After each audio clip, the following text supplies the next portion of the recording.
nandito na naman po kami at sabi nga po ni Colonel Sumodyo, napakagaling po ang ating mga guest ngayon. Talagang tunay pong sila yung mga tunay na success story. At siyempre po, tayo po ay kasama ni Kaped dito sa kanyang kanan, ang ating pong pinagmamalaking at ginagalang na chairman of the Board of Trustees ng Soro-Soro Ibaba Cooperative Development ano ba ito? SIDSI Cooperative Incorporated. Si Calito Bagi. Magandang po sa inyong lahat, sa ating tagapanood, at of course sa mga miyembro ng SIDSI dito sa probinsya ng Batangas. Isa po malaking karangalan na maging unexpected guest dito sa Up Batangas. At siyempre po, tayo po ay mayroong espesyal na panauhin ngayon. Sa umpisa po sa 2015 ay Asian integration, ang ibig sabihin itong ating rehiyon ay libreng makakapasok at makakalabas. Ang practice ng mga profesional, ang manpower movement natin at saka ang atin pong mga negosyo ay malayang nagkakapalitan ang ating mga magkakatabing bansa. Dapat ay handa ang ating community, dapat ay handa ang ating bansa, at gayon din ay inihahanda ang ating mga siyudad, ang ating mga probinsya, at upang tayo ay maging malakas pagka dumating na ang siyempre pag dumating ang mga malalaking negosyo at saka ang ibang mga dayuhan dito sa atin, ay dapat ay tayo ay alam na natin kung ano ang gagawain. At kung kaya nga malakas ngayon ang pagsusulong at ang pag-uusap sa tinatawag na competitiveness ng isang lalawigan, ng ating rehiyon, ng ating mga siyudad. At nito lamang nagdaang Huwebes ay kami ay magkakasama upang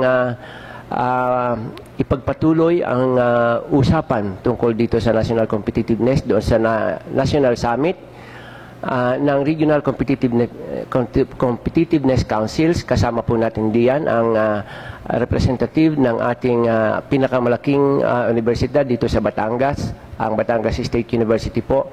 At doon po sa isang workshop ng ating computer or web-based project monitoring and evaluation system na ipaghahanda po sa matinding transparency na kinakailangan ng ating governance, ay mismong ang ating pong Pangulo ng Batangas State University ay kasama natin doon, at siya mismo ay nakitulong at nakipag-workshop doon sa mga kawani at mga planner ng ating national at local governments. Ganon po kalakas at kasigasig ang pagnanasa ng ating bisit panauhin na mai-tune ang ating universidad, ang klase ng edukasyon upang ang ating mga estudyante ay maging relevant sa development dito sa ating lalawigan. At nais ko pong ipakilala sa inyo ang pinakabata na presidente ng isang state university sa Pilipinas sa ngayon. Isang buwan pa po lamang siya sa pwesto, si Dr. Tirso Ronquillo. Dr.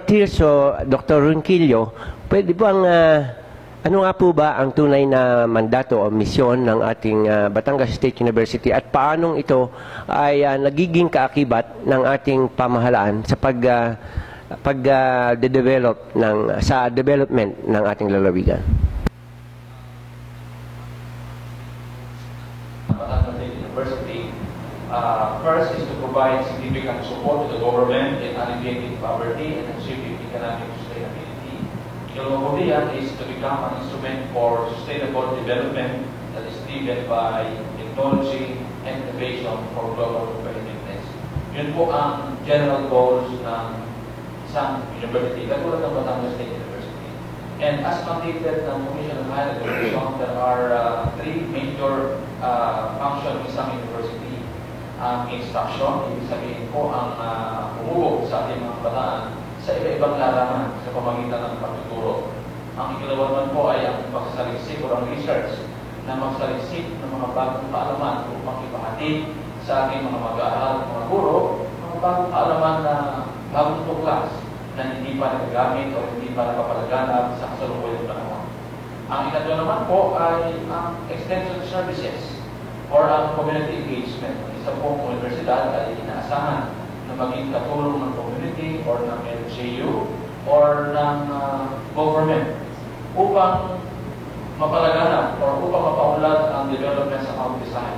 Marami po kami programa sa extension. Yan po ay ang pagtulong sa ating mga underserved or depressed na mga kababayan upang sila yung empowered not only financially, physically, or economically. Ang huli pong naipatagkat sa mandato ng Commission on Higher Education ay ito tinatawag na resource generation. Ano po ang ibig sabihin?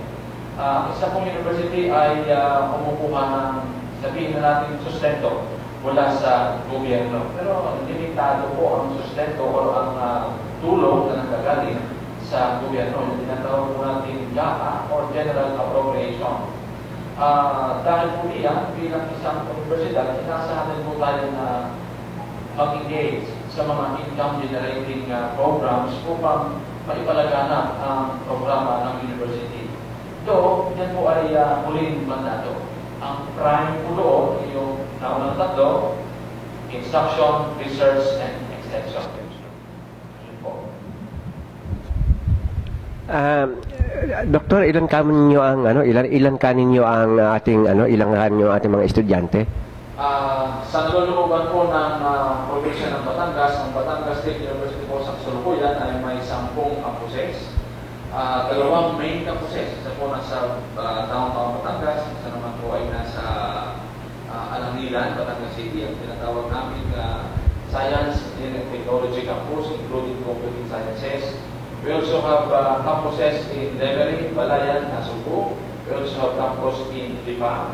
We have campus in Manubar. We have campus in Rosario, San Juan, and Lubog.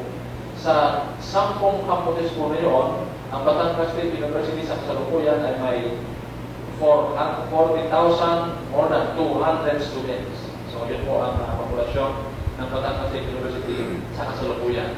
Going back po, last year, we have more than 37,000 and now we have more than 40,000. So halos malaki po ang percentage increase we have. So yan po ang isa sa nagiging challenge sa amin sa Batangas State University ang mag-respond sa ballooning enrollment ng Batangas State University. So kaya po sa kasalukuyan ay kami po yung iisip ng kamaraan at paano manang ng ayuda mula sa iba-ibang sangay ng gobyerno or even sa mga private sectors upang mag-raise ng funds.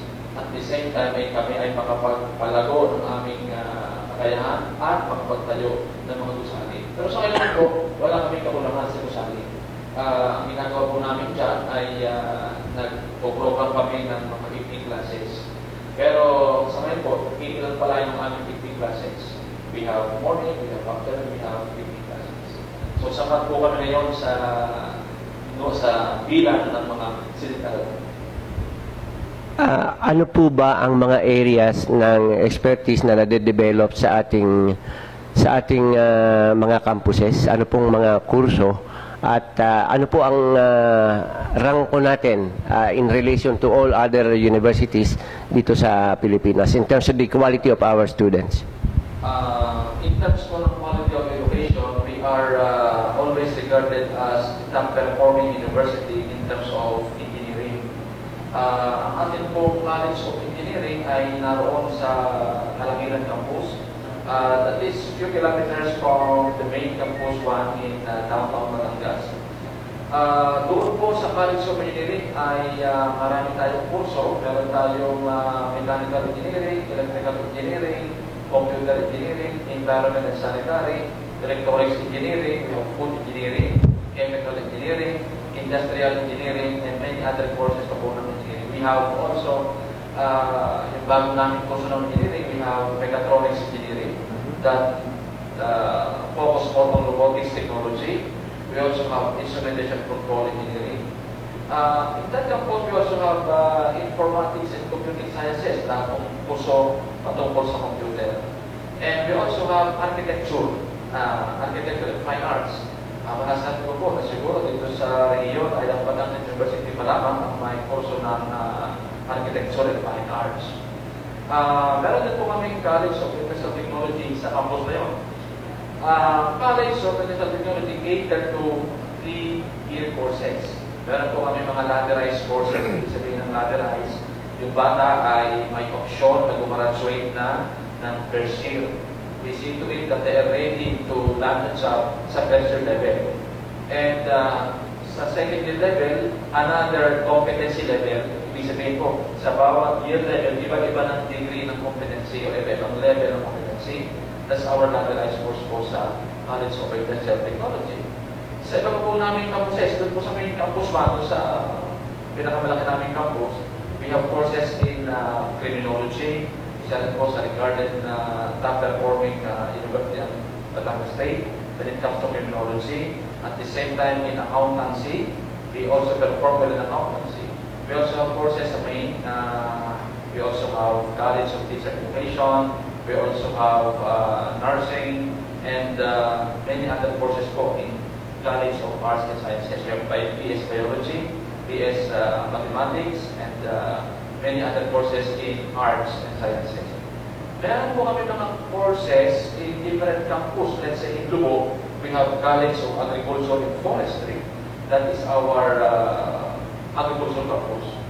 Katulad po dito naman sa iba, malapit sa ating lugar na ito, we have courses in computing sciences. We also have courses in engineering. We have industrial engineering here.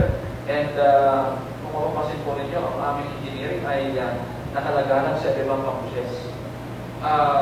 Usually po, in terms of engineering, first year and second year, offered yan sa lahat ng campuses ng Batangas University. Halos po. Pero pagdating po ng third year, o sa major courses, or major years, doon po sila sa Alangilan campus. Andun talaga yung campus ng may engineering. Now, when it comes to other courses na walang board exam, kunyari sa Malbarang campus, meron tayong mechanical engineering, industrial engineering, and other courses po ng engineering na walang board exam, hinahayaan po namin ituloy doon. Bakit po nangyayari yun? Kapag po kasi may board exam, doon namin sila pinipilit doon sa aming campus talaga specialized engineering kasi andun ang mga laboratories at the same time mga qualified or expert faculty in different fields of engineering. Doon po naman sa Nasugbo, we have College of Fisheries in Nasugbo. And many other courses pa rin po in College of Business Education.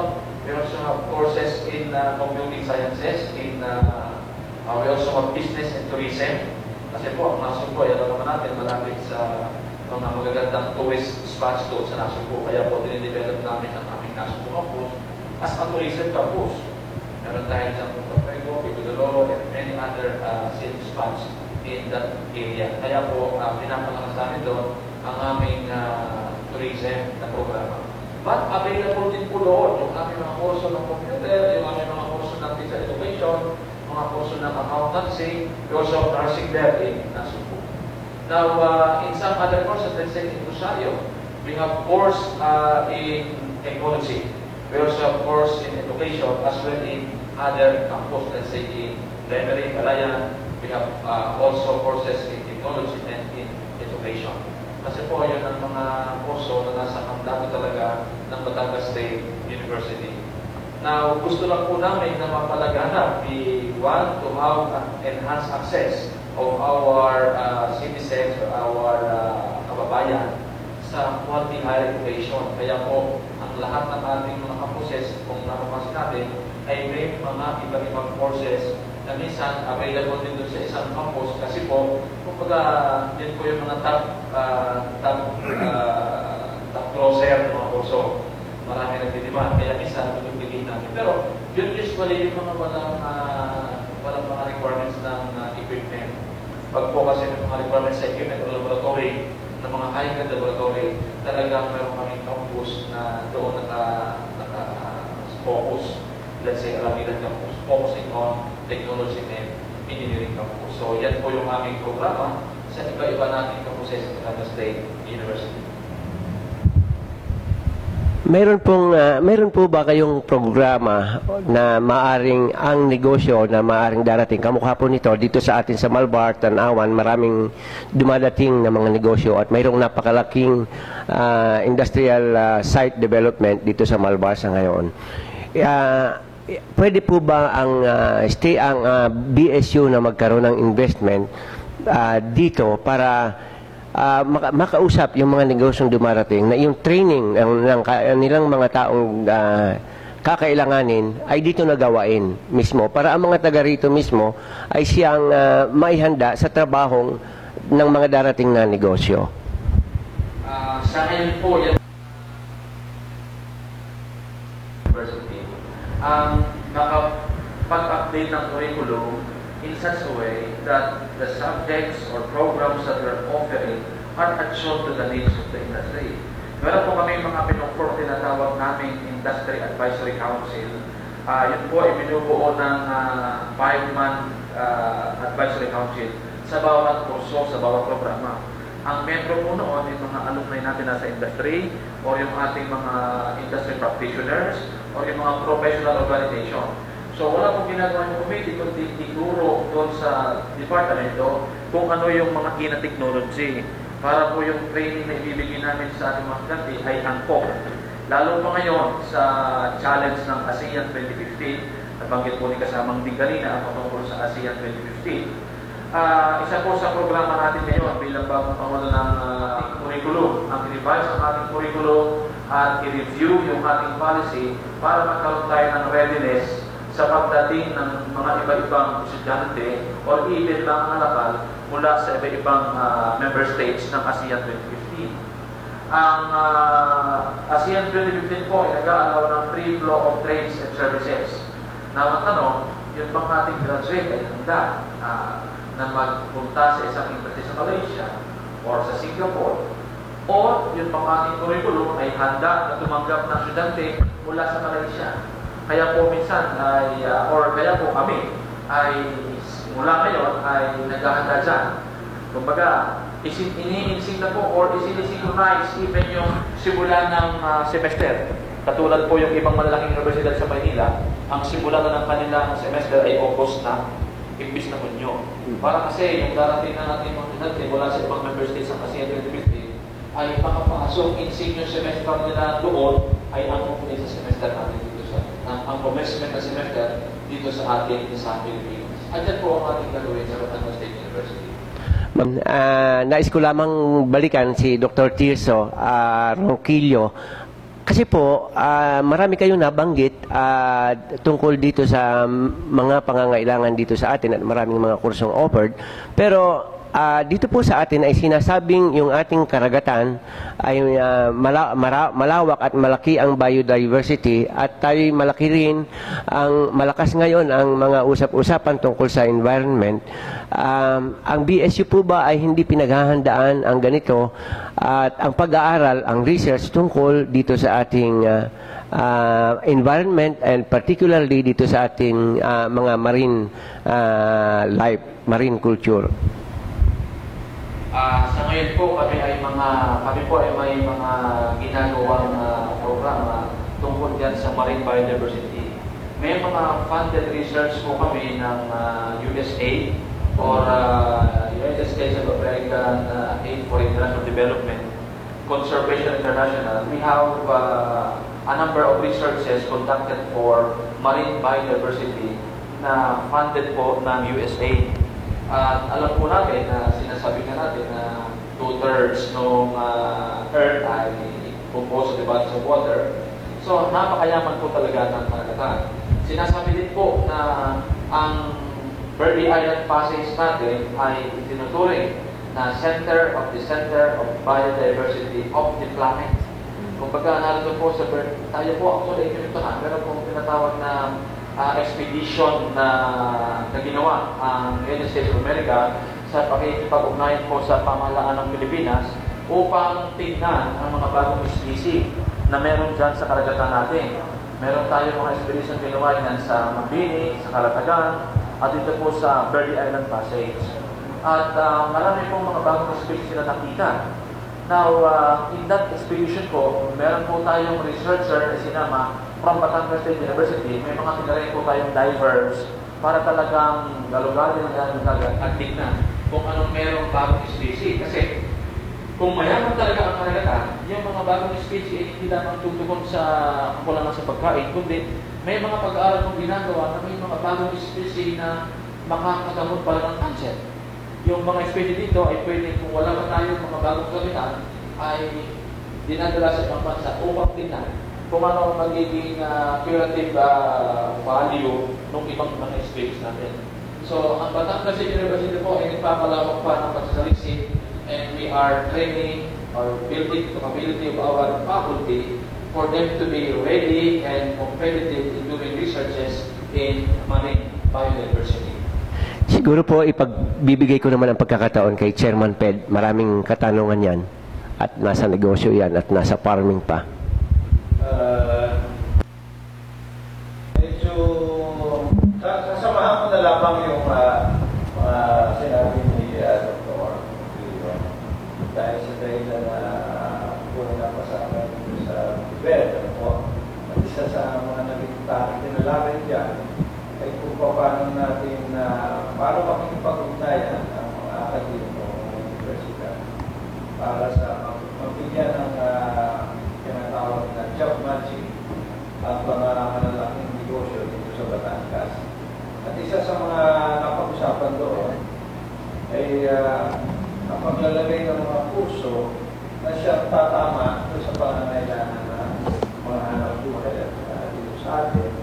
At ako naman bilang mga representative ng agriculture ay isa rin sa mga naitanong ko doon ay kung meron ba mga kurso na ika nga ay dahil ang Batangas ko ay nangunguna sa pag-aalala ng baboy. At tayo po tayo ng manok at saka itlog. Ay ito po isang matandaan ng buhay na para baga nawawalan ng interest ng ating mga kabataan na pumasok sa kurso nito.